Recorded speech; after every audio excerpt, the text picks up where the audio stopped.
ጠንካራ መሆን ከፈለግሽ ለብቻሽ መፋለም ልመጂ።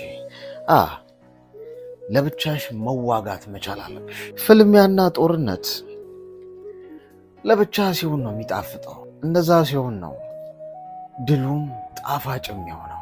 ጦርነትሽ የሚሆነው ከማንም ጋር አይደለም፣ ከራስሽ ጋር፣ ውስጥሽ ካለው ማንነት ጋር። ይሄ ብቸኛ ሆንኩ፣ ሰው አጣው፣ ተሰበርኩ፣ ወደቅኩ እያለ ከሚነጫነጨውና ከሚልፈሰፈሰው ማንነትሽ ጋር ነው ጦርነትሽ። እሱን ከውስጥሽ ነቅለሽ ስታወጪው እዚህ ምድር ላይ እንዳንቺ ማንም ጠንካራ ሰው ሊኖር አይችልም።